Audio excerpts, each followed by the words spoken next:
Colombia is in South America. It's a country of 20 million inhabitants, of whom just 1% are tribal Indians. The Cuiva are a group of nomadic hunters who once roamed the plains which run eastwards from the Andes to the Orinoco. Today, their territory is restricted to a small area between the rivers Meta and Casanare. In Colombia, only 600 Cuiva are left, and across the border in Venezuela, there are perhaps another 400. Early in 1970, a white man and 2 Cuiva Indians made a journey up the river Agua Clara.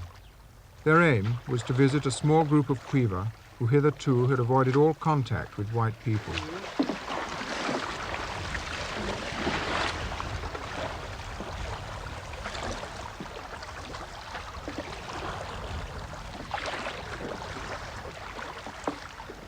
Guayana, the older man, had relatives in this group, but he hadn't seen them for 5 years.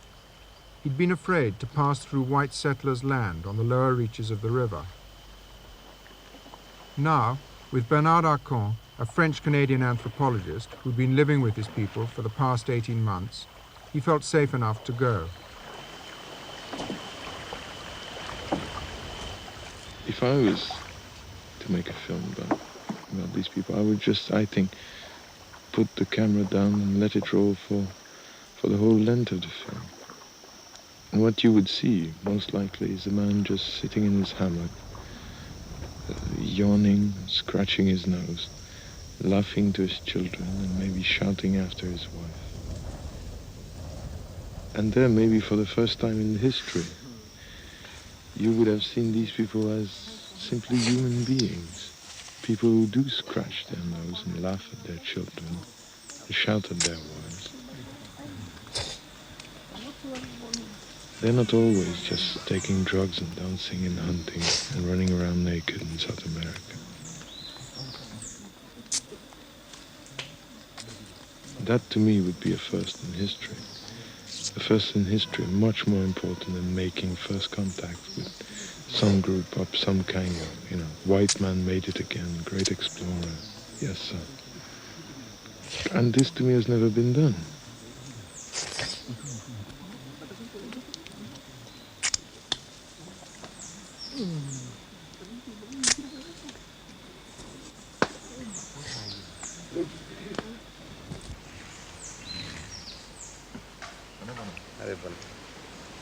Bergen?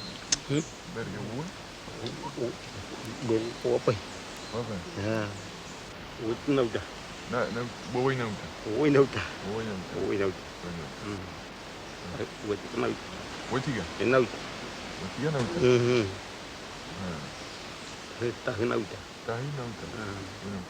There are many settlers downriver, Hey? far away. Hey? One of them has a house quite near. Bakgene. I've seen it. He has cows. He's evil. He never comes here.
first I was amazed by the fact that these people can kill fish with bows and arrows.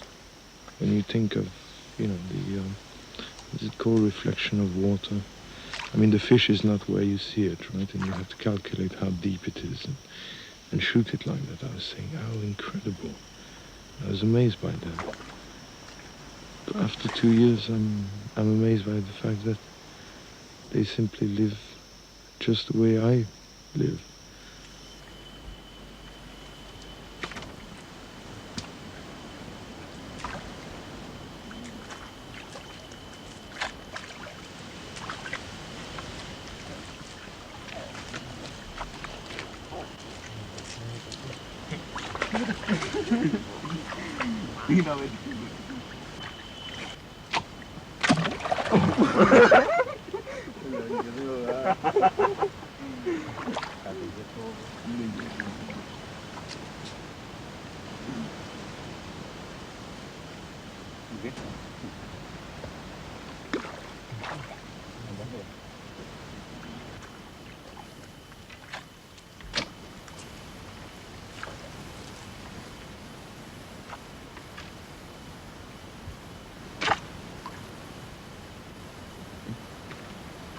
Nhìn ra đi.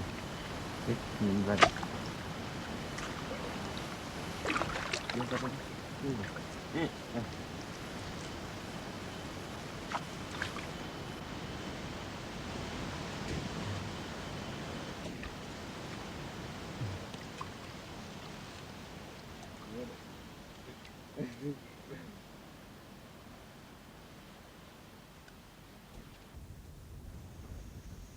Some anthropologists these days talk about hunting and gathering society as the original and the real affluent society.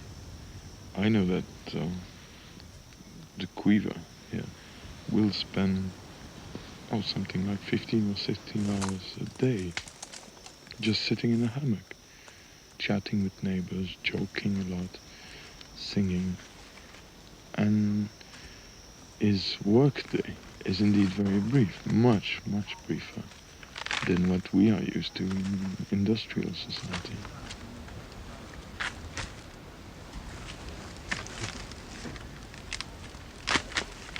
When a hunter comes back to camp, he will put down whatever he got during his trip.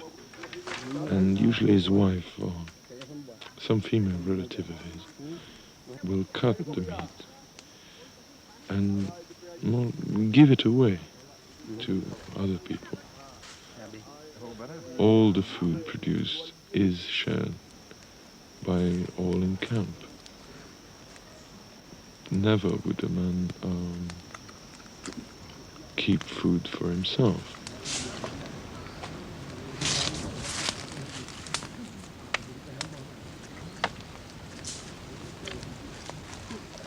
You catch a 5-pound fish, and I catch exactly the same kind of fish, 5 pounds also. I cut it in half, you cut yours in half. I give you the tail of mine, you give me the tail of yours. Well, in purely economic terms, we're not better off after than before. In social terms, we're much better off afterwards. We've exchanged, we're in a relationship. I know that you give me food, and you know me as someone who gives you food.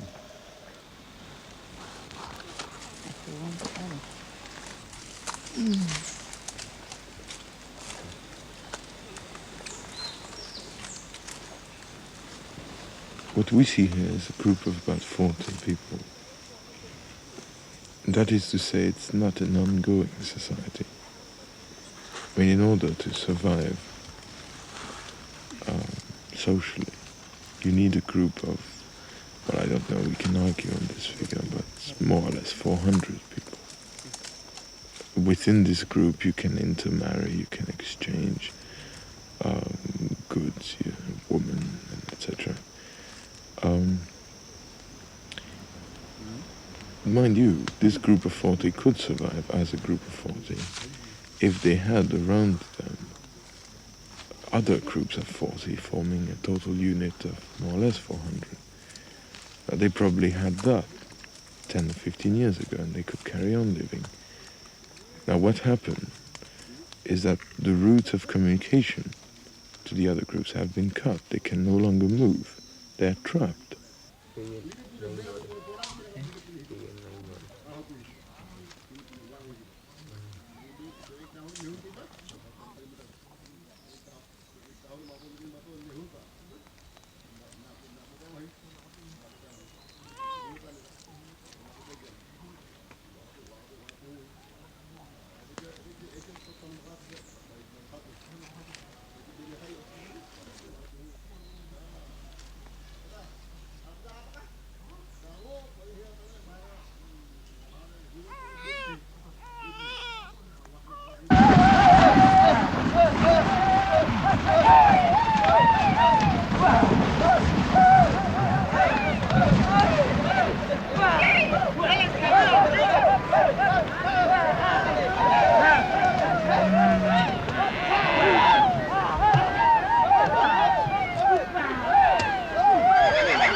This land here, this savanna and this forest, can be occupied by anyone who just comes in one day, starts working, has to fence the area he wants, and it is his by law. And now he can sell it, he can rent it, he can do what he wants with it. Bueno, ahorita mire, le vamos a echar una respa que la colierne. Ya está muy bueno, ¿no? Sí, ya está aquí, bueno.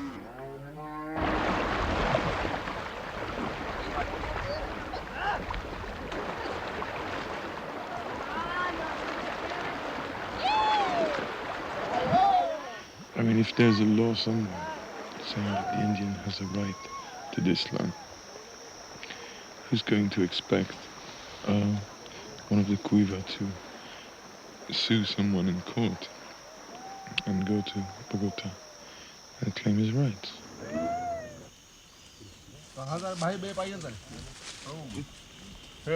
Hey.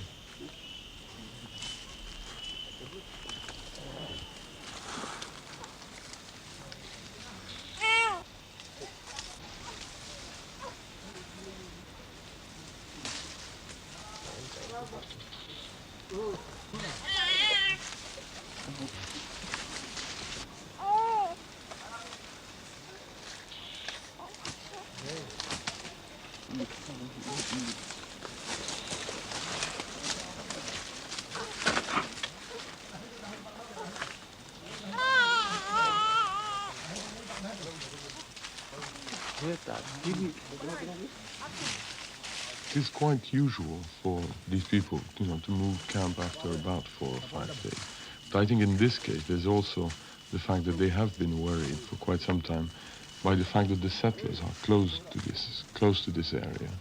There's also the fact that the film crew in the last few days has been bothering them. Hey.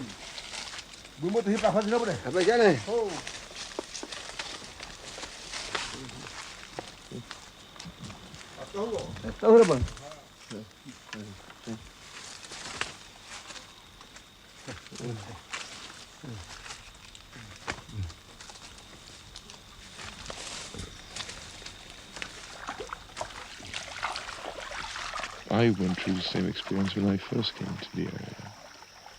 And when they left, I left with them.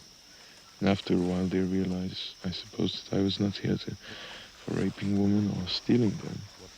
And finally, everything settled down.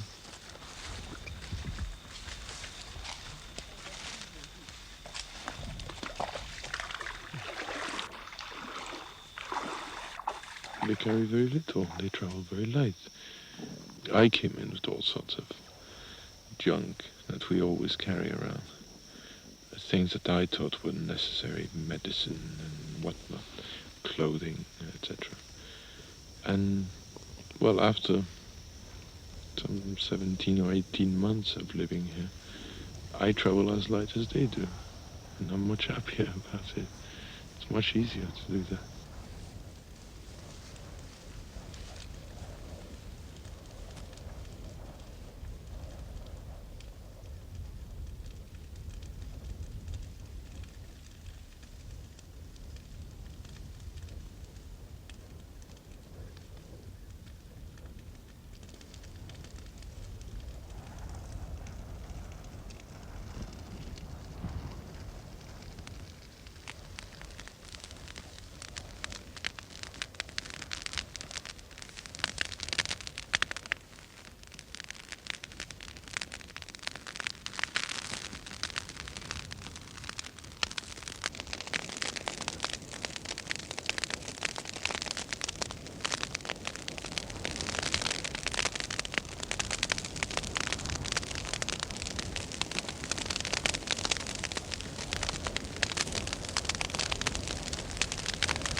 Only 1 year ago, Don Vicente, a white settler, came up the Agua Clara and staked his claim to Indian territory.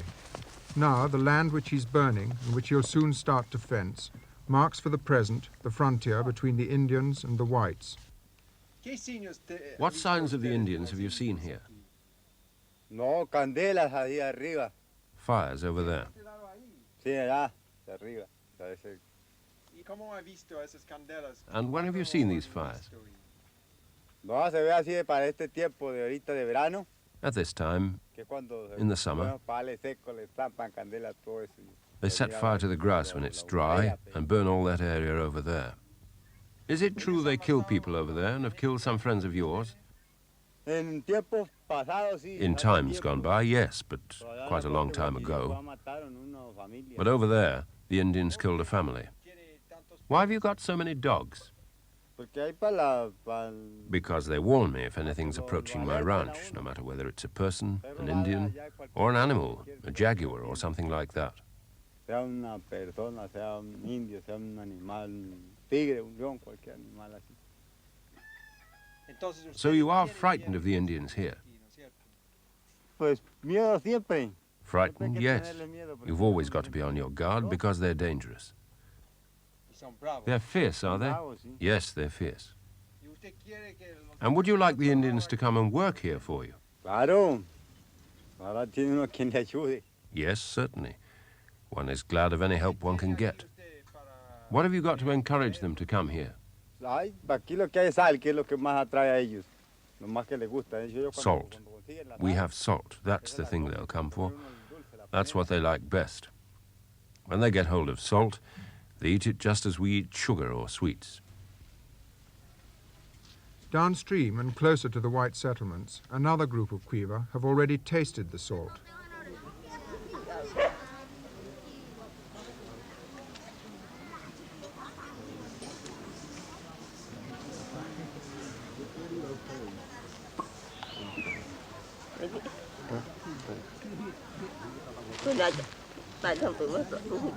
Five years ago, these people were more or less in a similar situation to the group living on the Agua Clara that we just visited. I mean, they had no clothes, very few cooking pots, and they had very little contact with the outside world. And I think it's not exaggerated to say that these people here represent, in a sense, the Agua Clara people 5 years later.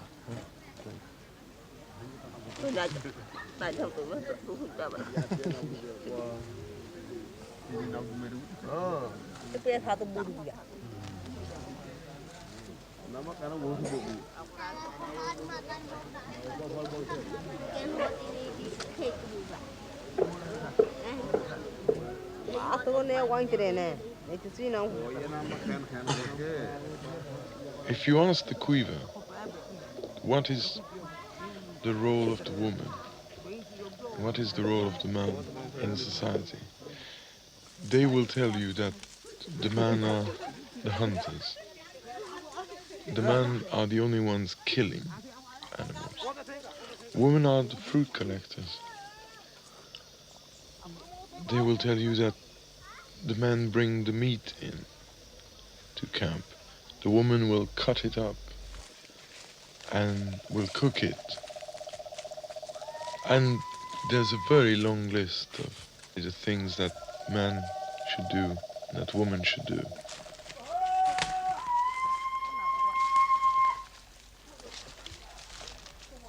Very, very often I found that what happens is that the territories for fruit collecting and for hunting are very, very close physically. The man will hunt on the side bank or on the lake or in the water. The woman will collect the fruits of the vegetable very, very close to the water. So they go together, they do the traveling together.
The amount of hours a day that a man spends in very close company to his wife is amazing. I mean, there's no story about going off at 8:30 in the morning to the office and coming back at 5:30 in the evening. And you see the wife when you go and you see her when you come back. It's like if the wife goes to the office with you, in other words.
Hả?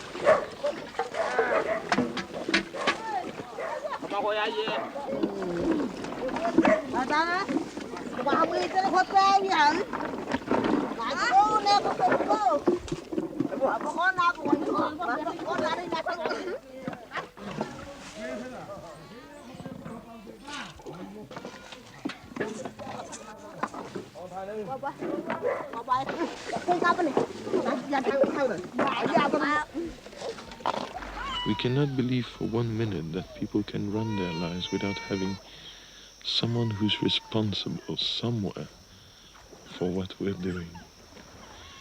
May it be socially, the police or the judge or prime minister or something, or may it be religiously. There must be a God somewhere who's watching us, and he's the one responsible, and he's the great authority, and he's going to punish us.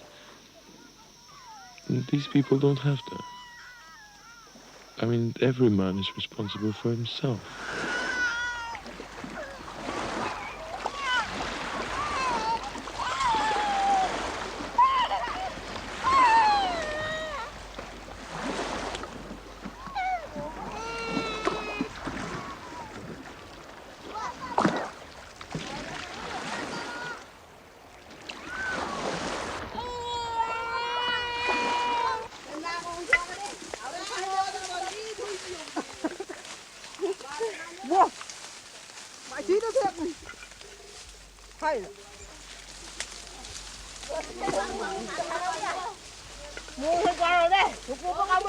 I've been asking myself for quite some time, why are these people nomadic? Especially since I've become convinced that they could survive physically if they stayed at the same place, if they were sedentary.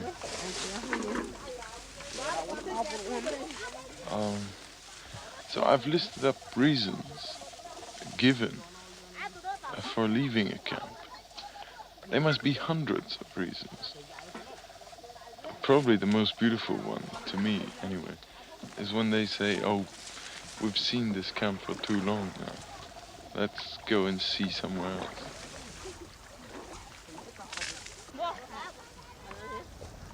They travel very, very frequently by any standard of comparison.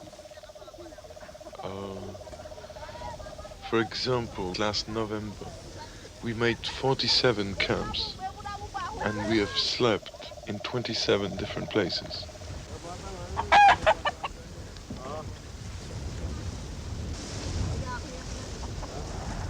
I think one of the main reasons why they move constantly like that has to do with taste. At any moment, you will have different sources of food in different parts of the territory. In other words, they will be in a camp exploiting one source of food, and then somebody will say, oh, it would be good to eat another fruit. And if everybody agrees, well, then they just pack up and go.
I've calculated that Between the moment when the decision to move is taken and the moment when all the canoes are floating on the river, when they've left the camp, it takes between 5 and 7 minutes.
Ya viene para acá otra vez.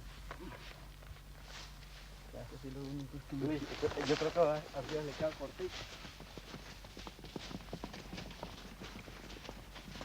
Salió bien bonito. Pero no mire la máquina todo el tiempo, mejor no. Ah, no, para adelante. Para allá. Cattle rancher and horse breeder Gabriel Gonzalez has lived in the Llanos for 25 years. He's one of the old pioneers, and when he first reached the plains bordering the River Meta, no one lived here except the Indians. Now these grasslands are fenced and owned by the Llaneros, some with thousands of head of cattle which roam the same territory the Cuiva once hunted. Today the scene has changed, and it's Don Gabriel who allows the Cuiva to camp on his land. What do you think of the Cuiva Indians? Pues los indios cuivas, los de aquí, The Cuiva Indians round here should be put on a ranch of their own. era que los pusieran una granja o les dieran un pedazo de tierra para que ellos trabajen. They should be given a piece of land so that they can work, Prácticamente ellos son mansos.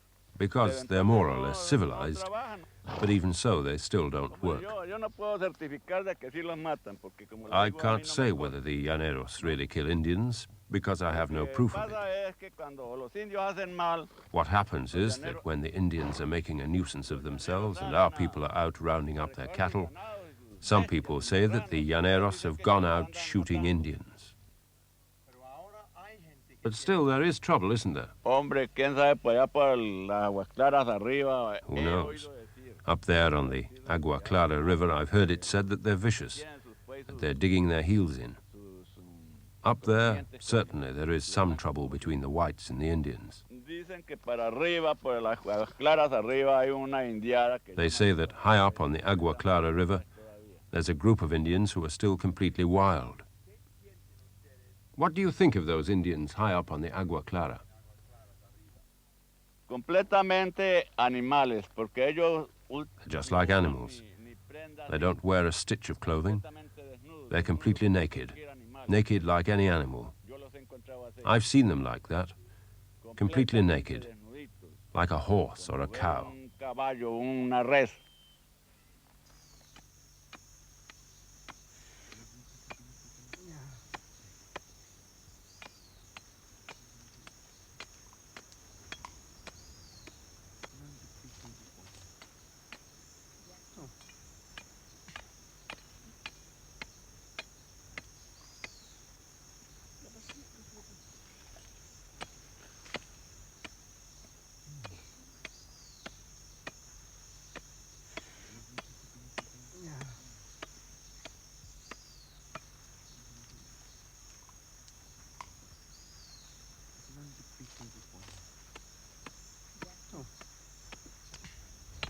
Pagi tu me. Kau lagi. Apa dah saya semua saya. Timu thei. Ini huai baru. Belajar. Ah. Ngoh na.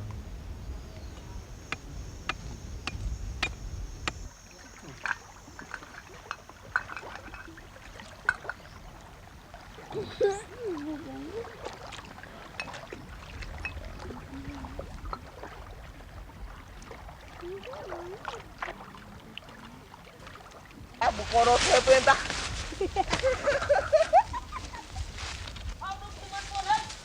Like anybody else, the Cuivas have neighbors.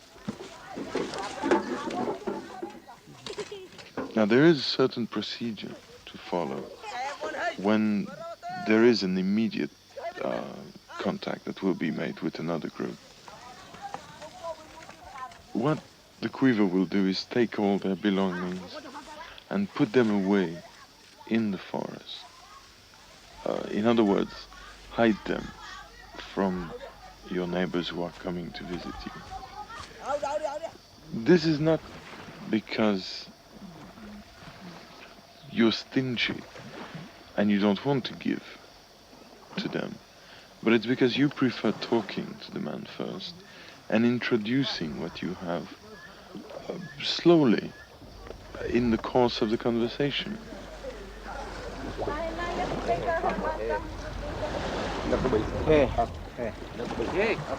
According to the laws of economics ruling these communities, if all the goods were in view of the neighbor, he could just come in and say, well, look, you have this and that and that and that. And you would be a very stingy man if you don't give him quite a lot of what you have.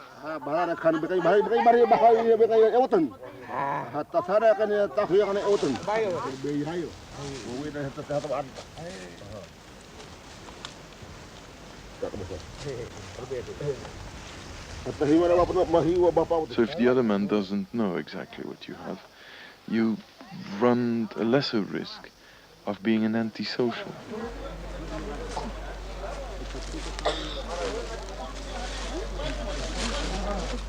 We are out. Abu.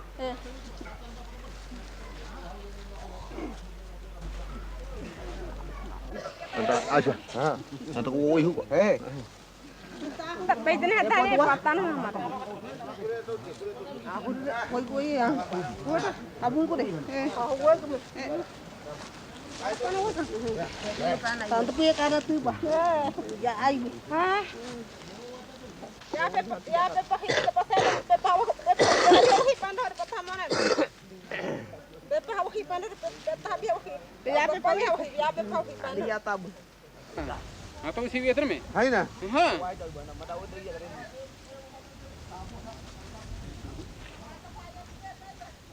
Aku tak ada itakin nerjau deh. Hai na. Ha. Muka tere kamu itu ya hi. Hai? Muka itu ya hi. Hai no. Ah. Baik tak kamu hei buat.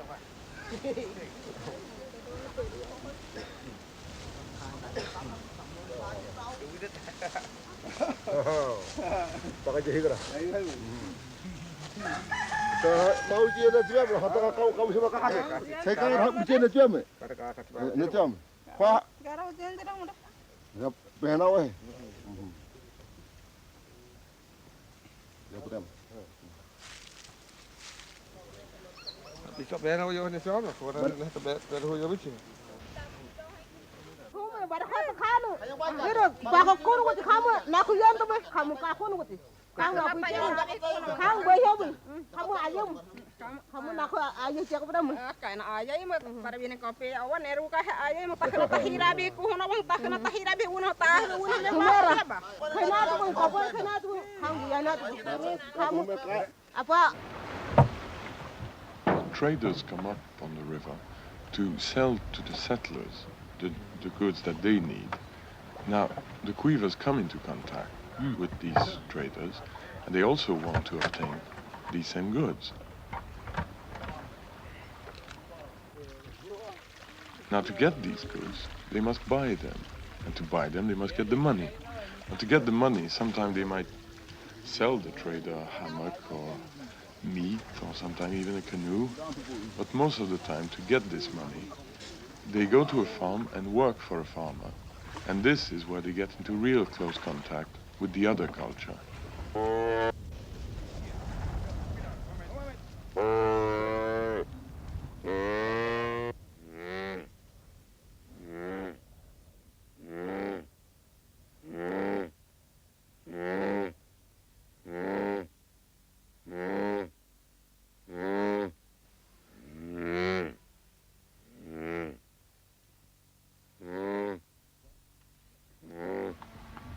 Pero vivita esta bicha. ¿Y la puñaleta en el negro? Dígame, le metiste con pico.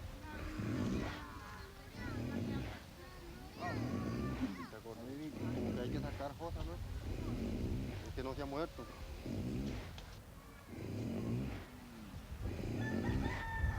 Bajitas, bajeritas.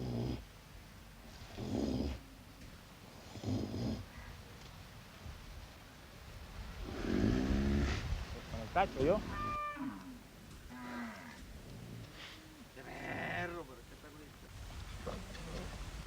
Ya. To the Indians, animals which roam the land are game and free to be hunted. But to the llaneros, who have cleared and fenced this land for grazing, their cattle are their livelihood. Miguel Espitia arrived in the Llanos in 1958. He'd fled from the violencia, the civil war which ripped his hometown. He had no money, so first he worked for rich landowners. 5 years ago, he bought this ranch. Now, he owns 1,000 head of cattle and more than 8,000 acres of land.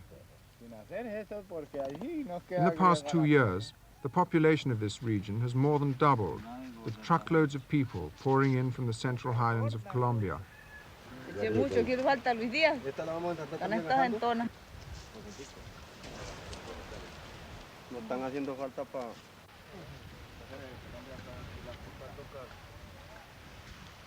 I have in fact quite a lot of sympathy for these people. I've been here long enough to see what their conditions of life are. You have small colonials coming in alone with very little money, working very, very hard to start their farm, cut the forest, have their cattle and make a living. These people seem to be pushed away, in fact, from other areas of the Llanos by economic and demographic pressure. They're pushed out of other areas. They have to come here. Otherwise, it's for them it's the slums of Bogota or the slums of somewhere else.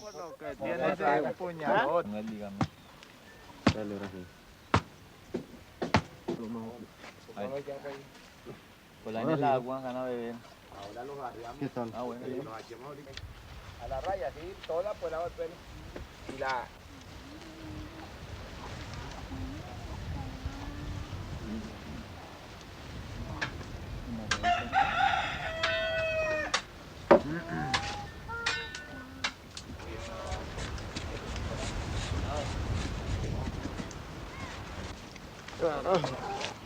Should Cuiva come to visit these settlers, he would normally, expect to be given his own equal share of the food and his own equal share of everything these people own. That, to him, would be the normal way to behave between human beings.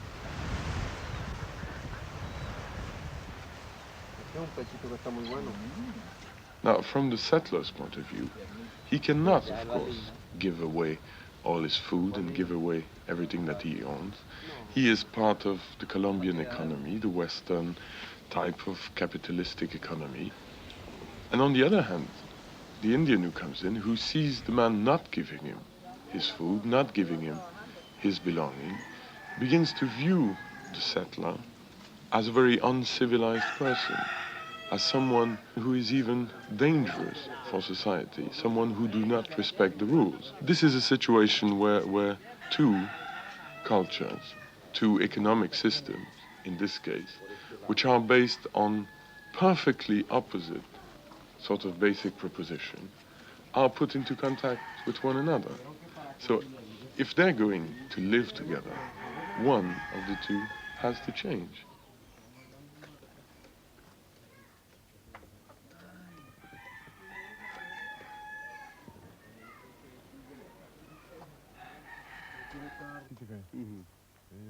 This is where the Cuivas originated. The whole of Cuiva society, every man, woman and child came out of this hole to populate the world.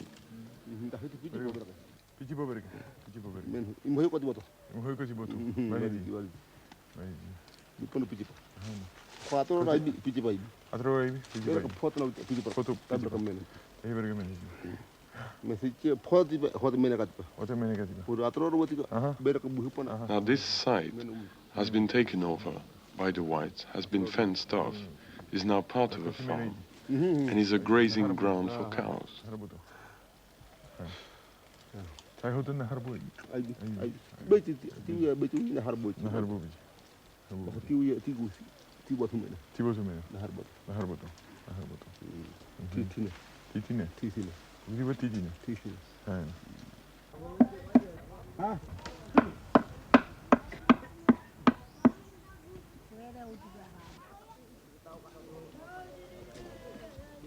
Drugs are probably the most difficult parts of the Cuiva culture for me to describe or to try explaining it.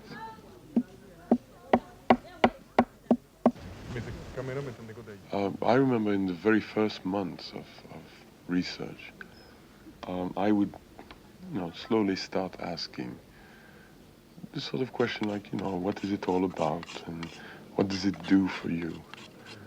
And the answer I would get all the time is, well, first, you will know when you take it. And secondly, well, if you take it, you will know. You see what I mean? To take the drugs is to know. Knowledge.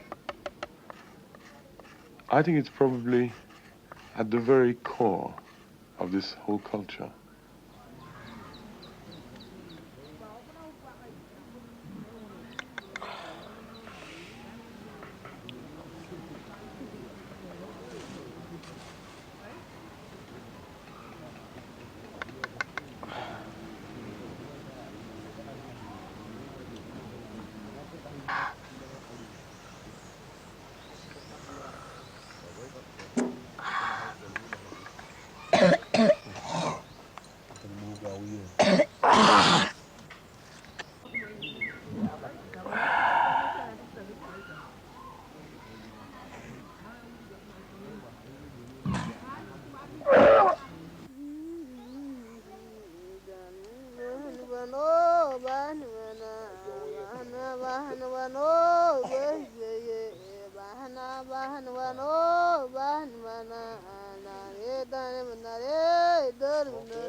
They killed my father and took away my brother.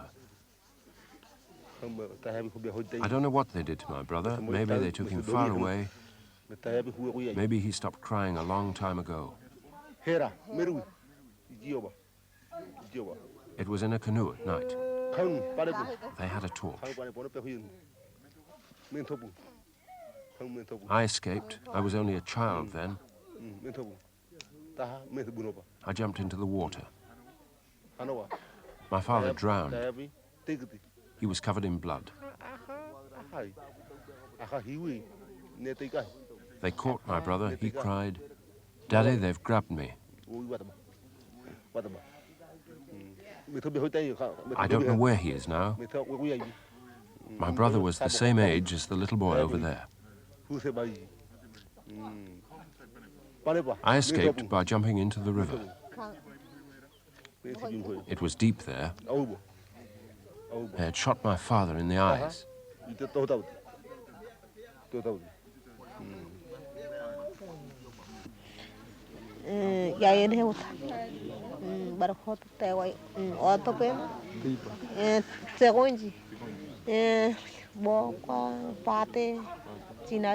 You know my niece?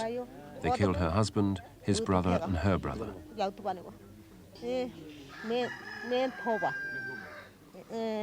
My niece lay in the bottom of the canoe while they beat her up with a stick.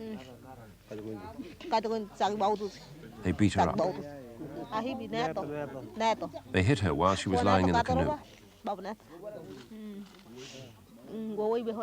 The whites killed her husband, the father of her child. The new husband is only the uncle of that child.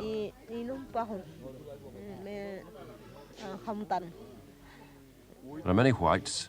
They killed Sinaru and Tate. Only my niece escaped. Sinaru and his brother were left there. They didn't take their bodies, just cut them up. They killed all of them on this river, right here. It happened on this river.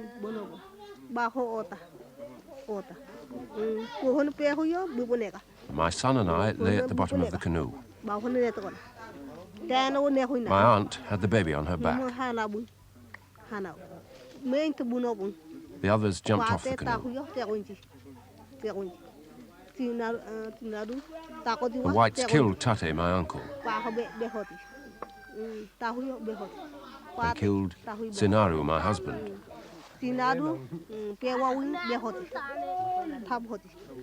They cut up his body, cut his arms off, opened his belly. He was like this. They used a knife.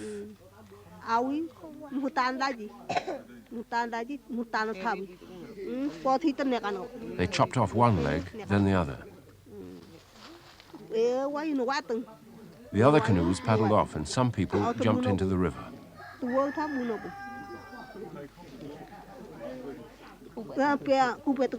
I was shot. The bullet stayed in my skin and it hurt for many days. They hit me on the head.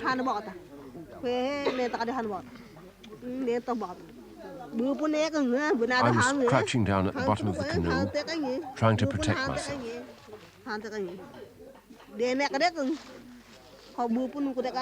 I stayed there. The injuries hurt for a long time.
The center of the white man's culture is Cravo Norte, and the Indians come here to work.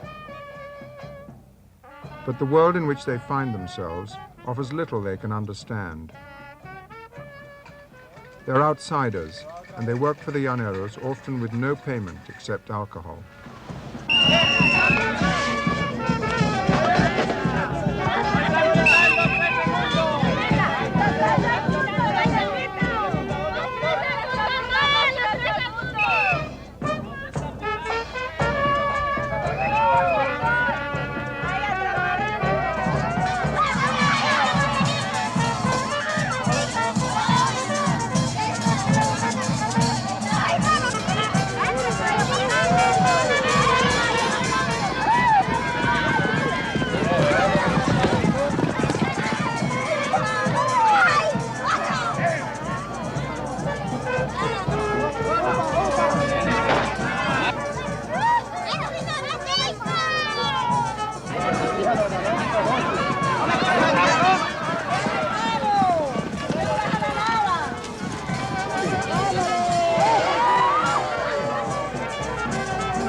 Ay, mi cariño sería mi ventura. Trata siempre con frecuencia. Ay, mi cariño sería mi ventura.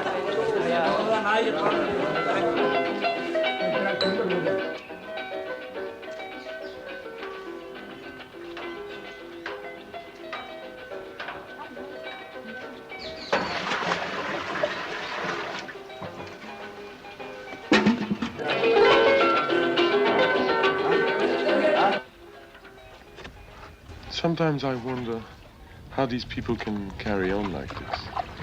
I mean, especially when they come to a small village like Cravo Norte, where they will camp across the river, and they will camp only to the village to work for the whites. And maybe part of the answer might come from the fact that when a Cuiva dies, one half of his soul returns to create another Cuiva, while the other half goes away to create a white man. For example, the death of an old Cuiva will create an old white. A pregnant Cuiva will create a pregnant white. The death of a baby Cuiva creates a white baby.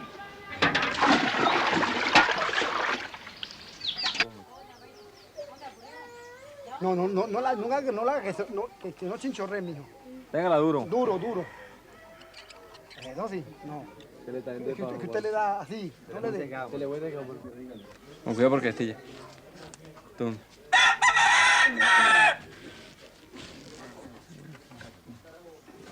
Esta es la navaja. Hombre, el hombre me volvió malo para esto con hombre. Eso sí. Eso es. No, lo tiene usted. ¿Usted tiene cera?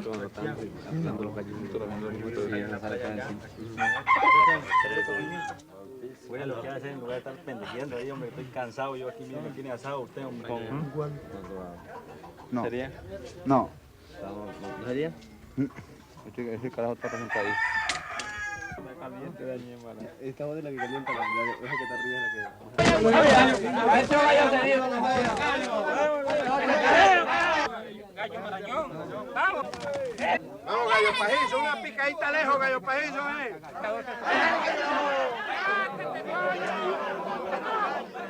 Llena de 40 Llena 20 goles. Pique Gallo Pajizo, carajo. Pique Gallo Pajizo.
There's more than one way to kill the Indians. You can kill them the obvious way, with a gun.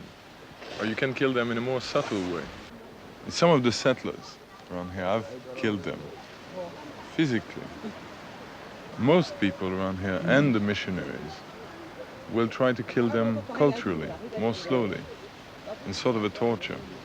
If you bring in all these goods, European goods, foreign goods to them, if you try to convert them to a sort of Christian ethic, what you might end up with is a dead culture.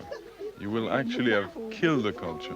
And I say you would have killed the Cuiva because there shan't be any more Cuivas, they will be Colombians then. They would have been integrated into the lowest level of the Colombian lowest class.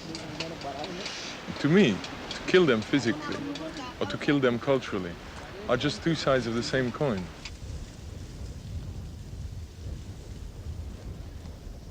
There is no objective criteria which would allow us to judge if these people were better off before, or if they're better off with clothes, undernourished, working for settlers in the area, discovering prostitution and alcoholism, and being converted to the evangelical faith. Then I can only give you my very personal opinion. But I think the whole question is a bit futile, because the need for all the foreign goods has been forced upon them. And it would be just as horrible to say to them, well, put your clothes away, you were much better off before, and go back to the woods and forget about the rest of the world. I only hope that when they find out that their old culture had some answers to the problem of living in this environment, and that the new culture is nothing more than a different set of answers, and maybe that the old answers might have been better than the new ones. I only hope for them that when they realize that, they will not realize that they have forgotten most of the old answers.